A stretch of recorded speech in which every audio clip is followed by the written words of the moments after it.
Imana iramubwira ngo genda ucire inzoka isa nk'izabariye uyicure mu muringa, ufate igiti kinini cyane kirekire ukimanike, hanyuma ukizamure hejuru, umuntu wese uri burebeyo ari bukire.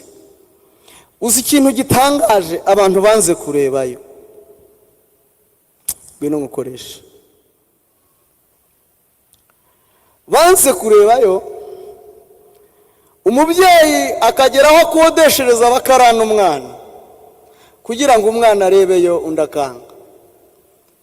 Dore igiti ngikiriye, kurebayo ibyawe yazamura wanke, reba hariya wubika umutwe, reba. Bakamubwira bati rebayo udapfa, undi akavuga ati ntaho ndebye. Uziya niko aririmba ngo arebeyo akanga, Boniface akigisha ngo arebeyo akanga, bagafata igikanu bakazamura, undi akanga.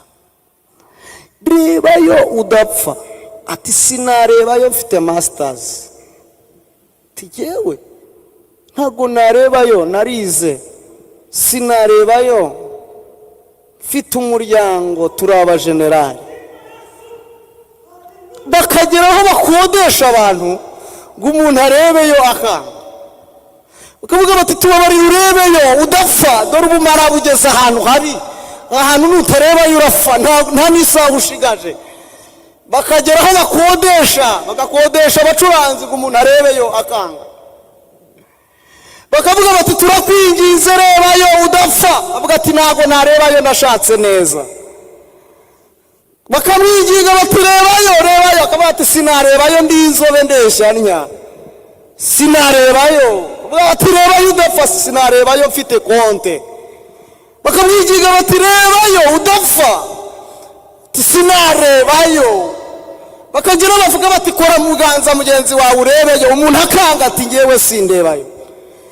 Hanyuma umuntu akarinda apfa, kandi cyari kumukiza ari ukubura umutwe gusa akareba yakwiyicarira.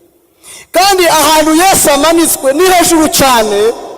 Bwana Yesu asifiwe. Nta muntu ushobora kugukingiriza ngo utamubona. Ufite amaguru aramubona, utayafite akamubona, uwize aramureba, utarize akamubona, umugufi aramureba, n'umuremure akamubona, ufite umuryango aramubona, n'utamufite akamubona, ufite amafaranga akamubona, n'utayafite akamubona, uwavukiye i Kigali akamubona, n'uwavukiye mu cyaro akamubona, uwicaye imbere akamubona, n'uwicaye inyuma akamubona. Yohana yaranditse ngo bakurebyeho bose. Ariko mwambabarira tugahereza Yesu icyubahiro.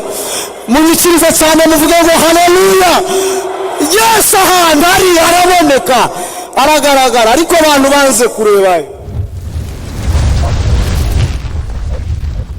Lamot TV. Ijambo ry'Imana dusanga mu gitabo cy'umuhanuzi Nahumu, ibice 2 umurongo wa mbere, hanyuma turasoreza muri ubutumwa bwiza bwa Yesu Kristo uko bwanditswe na Yohana, ibice 3 umurongo wa 14, turasoreza kuri 16. Nahumu ibice 2 umurongo wa mbere, aravuze ngo dore mu mpinga z'imisozi amaguru yuzanye inkuru nziza, kamamaza iby'amahoro. Yuda we, komeza ibirori byawe byera, higura imihigo yawe, kuko umunyabibi atazongera kunyura iwawe, yatsembweho pe. Amen. Ubutumwa bwiza bwa Yesu Kristo uko bwanditswe na Yohana, ibice 3 umurongo wa 14 kugeza ku wa 16. Aravuze ngo kandi nk'uko Mose yamanitse inzoka mu butayu, ku mwana w'umuntu akwiriye kumanikwa, kugira ngo umwizera wese abone guhabwa ubugingo buhoraho. Kuko Imana yakunze abari mu isi cyane, byatumye itanga umwana wayo w'ikinege, kugira ngo umwizera wese atarimbuka, ahubwo ahabwe ubugingo buhoraho. Amen. Yesu Kristo ashimwe cyane. Nitwiriho Isaac, umukristo ku itorero rya Cyahafi, paruwasi yacu ni Muhima. Ndi umugabo, Imana ibahe umugisha cyane. Turashimira ubuyobozi bw'itorero bwaduhaye ikaze, turashimira n'abaririmbyi twafatikanije ivugabutumwa ry'uyu munsi, Imana ibahe umugisha, ndetse n'abakozi b'Imana bicaye hano, Imana ibahe umugisha. Hanyuma tunejejwe n'Imana mu mutima kuba hano, Imana ibahe umugisha namwe ko mwaje kumva ijambo ry'Imana. Ndikumva kubw'uyu mwanya twakomera Imana amashyi cyane, tuyishimira Imana ihimbaza. Hanyuma tugiye kuvuga ku nkuru nziza cyangwa se good news, icyo bakunda kwita gospel cyangwa se ubutumwa bwiza uyu munsi. Bibiliya ijambo ry'Imana ivuga Yesu Kristo kuva mu itangiriro kugera mu byahishuwe. Mu itangiriro bamwise uwo mu rubyaro rw'umugore. Imana iri gutanga ibihano yageze ku nzoka, irayibwira ngo mu rubyaro rwe, yavugaga umugore, niwe azavuma umutwe nubwo nawe uzamukomeretsa igitsitsino.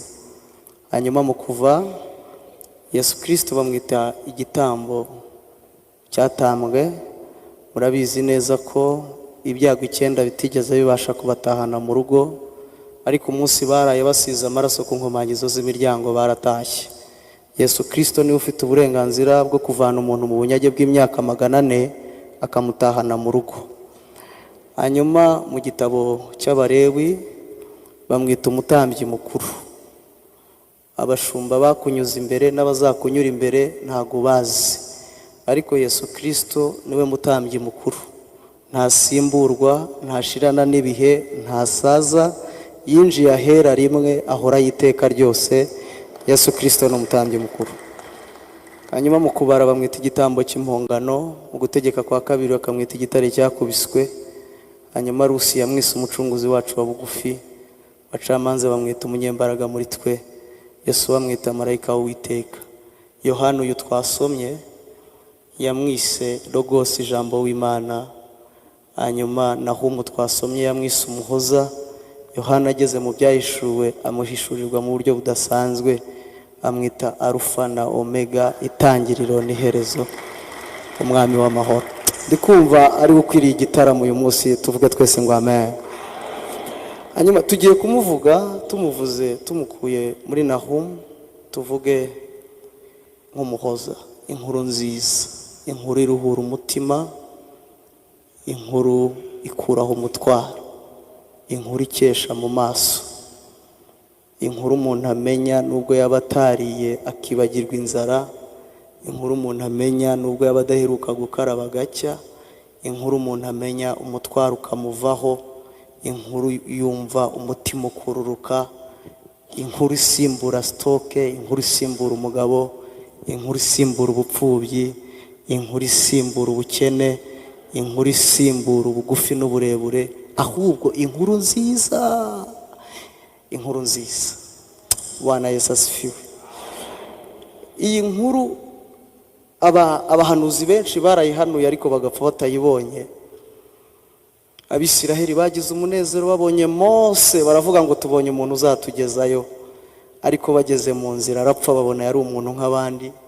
Yosuwa niko byagenze, bagira abacamanza bakajya babona n'abanyembaraga, bakagira ngo babonye umuntu uzabakiza amaboko mabi, nabo ntibyakunda. 12 bashira batabonye kwishyira no kwizana.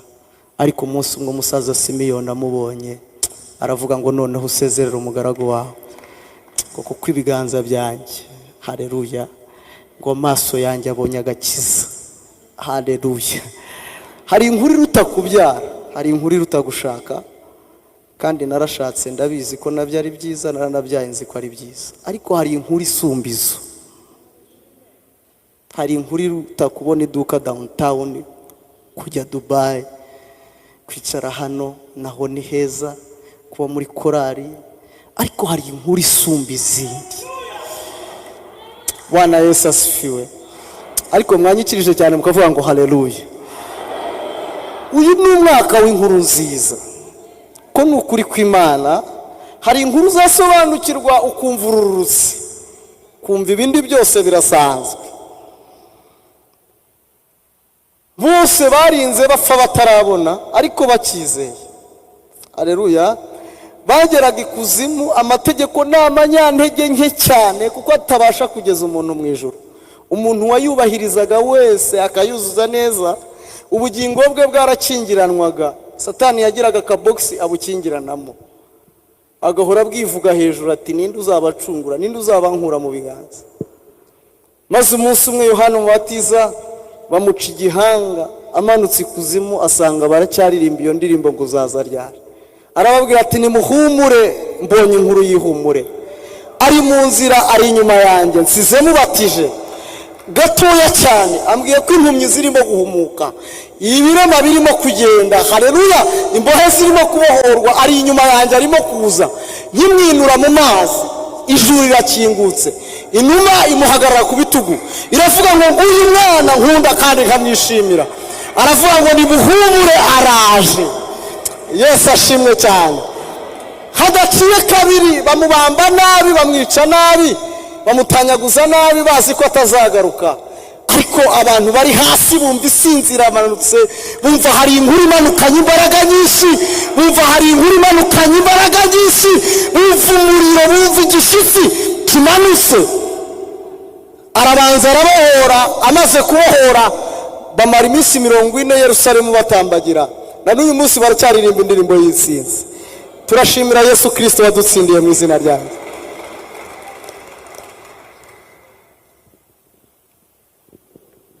Iyi nkuru bita Yesu Kristo ni inkuru ihambaye.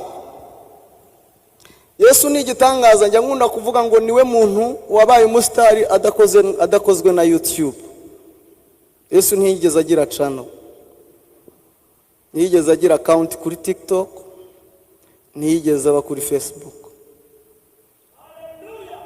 ntiyigeze aba kuri Instagram, ariko arazwi. Abantu bamusogongeyeho iyo bafunze amaso baramubona, bayafungura bakamubona, iyo bari kurira baramwumva, noneho baramuzi neza ku buryo niyo anyuze munsi y'urugo imirindi ye bayumva. Niyo anyuze mu iteraniro uwanyuzeho yumva ko ari wamuciyeho. Ibiganza bye barabizi ku buryo iyo agukozeho umenya ko ari bugukozeho. Haleluya. Ni inkuru idasanzwe. Niwe muntu wenyine reba yafashe isi atagira igisirikare. Yesu ntiyigeze agira igipolisi, ntiyigeze agira abadaso, nta rondo ry'umwuga, ariko yafashe isi yose. Ikintu cya kabiri gikomeye, niwe wenyine ashobora kugukiza stroke ataguhaye ibinini, abaga umugongo adafashe icyuma, abyaza umubyeyi atamukozeho,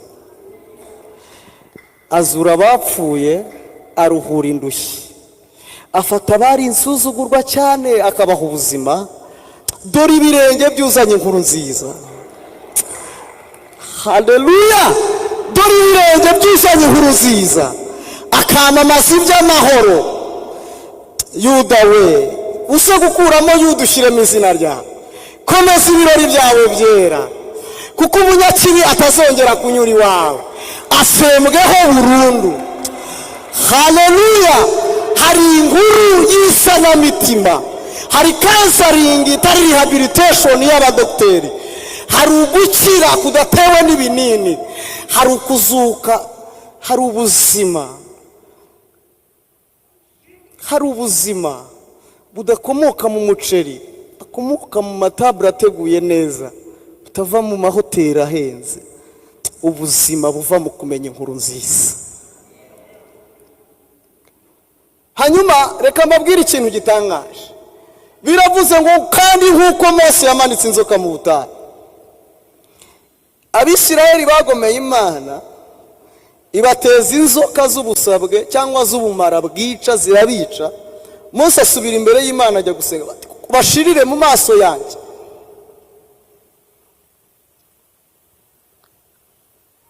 Imana iramubwira ngo genda ucire inzoka isa nk'izabariye, uyicure mu muringa, ufate igiti kinini cyane kirekire ukimanike, hanyuma ukizamure hejuru, umuntu wese uri burebeyo ari bukire. uzi ikintu gitangaje abantu banze kurebayo, ngwino ngukoresha,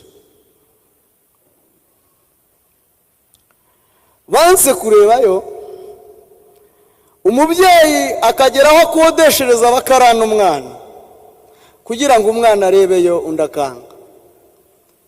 Dore igiti ngikiriye, kurebayo ibyawe yazamura wange, reba hariya ubika umutwe, reba, bakamubwira bati rebayo udapfa, ndakavuga ati ntaho ndebye. Uziya niko aririmba ngo arebeyo akanga, Boniface akigisha ngo arebeyo akanga, bagafata igikanu bakazamura, undi akanga.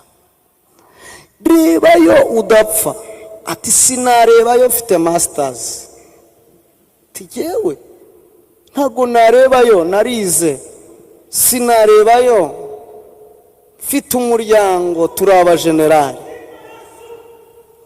Bakageraho bakodesha abantu ngo umuntu arebeyo akanga, bakavuga bati tubabarire urebeyo udapfa, dore ubumara bugeze ahantu habi, ahantu nutarebayo urapfa, nta n'isaha ushigaje. Bakageraho bagakodesha abacuranzi ngo umuntu arebeyo akanga. Bakavuga bati turakwinginze rebayo udapfa, avuga ati ntago narebayo ndashatse neza. Bakamwinginga bati rebayo, akavuga ati sinarebayo ndi inzobe ndeshanya, sinarebayo. Bati rebayo udapfa, sinarebayo mfite konte. Bakamwinginga bati rebayo udapfa, sinarebayo. Bakagera bavuga bati kora muganza mugenzi wawe urebeyo, umuntu akanga ati ngewe sindebayo. Hanyuma umuntu akarinda apfa, kandi cyari kumukiza ari ukubura umutwe gusa akareba yakwiyicarira. Kandi ahantu Yesu amanitswe ni hejuru cyane, Bwana Yesu asifiwe. Nta muntu ushobora kugukingiriza ngo utamubona. Ufite amaguru aramubona, utayafite akamubona, uwize aramureba, utarize akamubona, umugufi aramureba, n'umuremure akamubona, ufite umuryango aramubona, n'utamufite akamubona, ufite amafaranga akamubona, n'utayafite akamubona, uwavukiye i Kigali akamubona, n'uwavukiye mu cyaro akamubona, uwicaye imbere akamubona, n'uwicaye inyuma akamubona. Yohana yaranditse ngo bakurebyeho bose. Ariko mwambabarira tugahereza Yesu icyubahiro, munyikiriza cyane muvuge ngo haleluya. Yesu ahantu ari araboneka, aragaragara, ariko abantu banze kurebayo.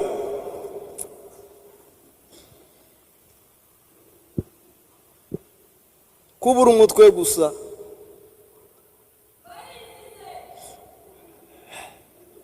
kubura umutwe gusa. Naratangaye,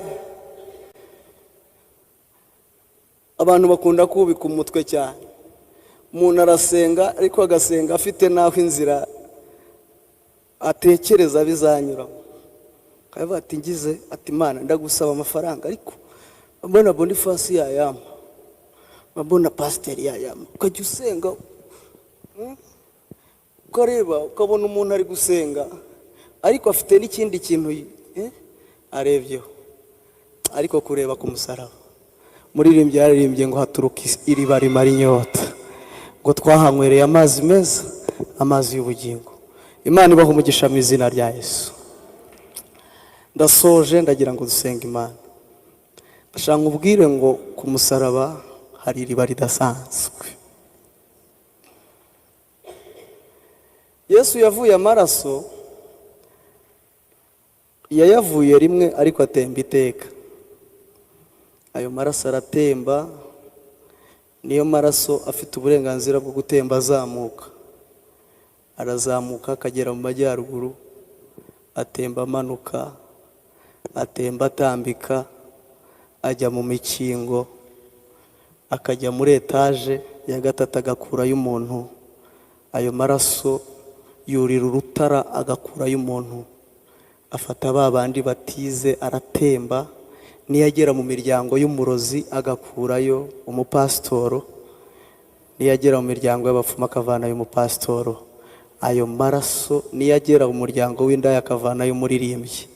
niyo afata umujura akamugira umudiyakoni uyabara ntayatware, ayo maraso arimo agakiza kenshi. Mufashe dukomere Imana amashyi. Muhaguruke dusenga Imana, muhaguruke dusenga Imana, muhaguruke dusenga Imana. Imana ibaha umugisha mu izina rya Yesu. Hari ibirenge byuzanye inkuru nziza. Akira inkuru nziza agakiza k'Imana. Akira inkuru nziza agakiza k'Imana. Ndikumva tugiye gukora icyumweru cy'urukundo, dutekereze ku rukundo rw'Imana. Ndagira ngo dufate umunota umwe twibuke Yesu Kristo. Umuntu wese ufite amaguru ahaguruke. Tubikore nk'uko Paulo yabwiye Timoteyo. Yaravuze ngo ujye wibuka Yesu Kristo wakomotse mu rubyaro rwa Dawidi, ngo wapfuye akazuka, nk'uko ubutumwa bwawe bivuga. Ndagira ngo dufate nk'umunota umwe turari ku mushumba atambuke adufashe gusenga Imana. Wibuke Yesu Kristo ukiba mu cyaro, umwibuke, wibuke yashashe wazanyemo imyenda. Wibuke Yesu Kristo uzi ko utazavamo umuntu, utazavamo umugabo, utazavamo umugore. Wibuke Yesu Kristo waguhaye kwiga akaguha kubyara. Wibuke Yesu Kristo wakururukije umusozi wo guseba akakugirira neza. Wibuke Yesu Kristo burya kiriya gitanda wavuyeho cyari kimaze kugwaho ababyeyi benshi. Wibuke Yesu Kristo, wibuke Yesu Kristo, wibuke Yesu Kristo.